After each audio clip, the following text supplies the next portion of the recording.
A quick introductory video to show you how to use the Sheild Risk Management System and complete a risk assessment. So if you go to our website, which is ojhealthandsafety.co.uk, and at the top here you'll see Safe Sheild login. You should have received your login details from our winning admin. Completing your login details and password, press login, and then on this you should see your logo at this point. So we'll go to risk assessment, and for this process you can look at past risk assessments that you've completed. As you can see, we've done some examples. You can edit these if your job changes slightly, or you can copy them if you've got a job that's very similar. For this process we'll complete a new risk assessment. So client name, we will use Job Logs Limited, and this is contact name, which is Martin Blythe. For client contact, this should be contact number, which we will change, so we'll just use our office number. Site address, we'll use our site address.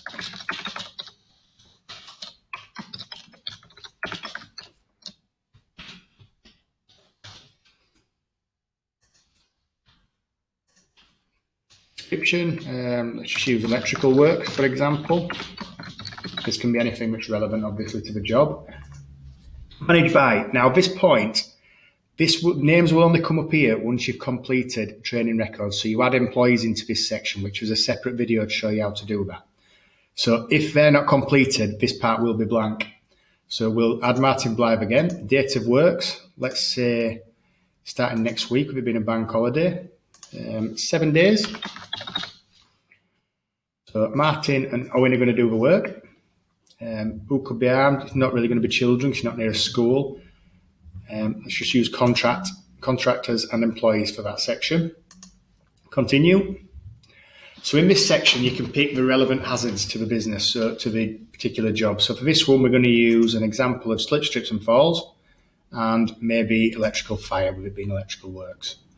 So there's as many there as you can want. Click continue. So slip, trips and falls, it's very possible. Could be, I'd say, minor injury for this one. So you can add in the different controls that you want. I'm just using any of these for example. At this point, you can also add your own control measures. They should be covered within here. However, you can add your own. So after these controls have been put in place, it's now highly unlikely and it's still a minor injury if it happened. Electrical fire, doing electrical works as an example risk assessment is possible, and fire obviously is death or incapacity. So we'll add these various different controls in place. You can add as many as you want, and again you can add your own. So once these controls are in place, obviously it's now highly unlikely that the outcome would be the same if it happened. So continue. PPE that's relevant, so if you're carrying electrical works, it could be flame-proof overalls as an example, or flame retardant overalls. So as many of these as relevant to the job. You can put some notes in there. You can also add an image if you want to, for example, put a map to the local hospital from the destination where you're working.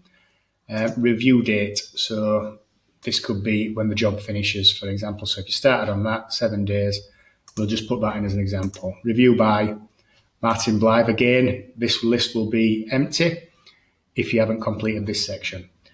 So to create a method statement, you can click there, but for this process, we're just going to click continue.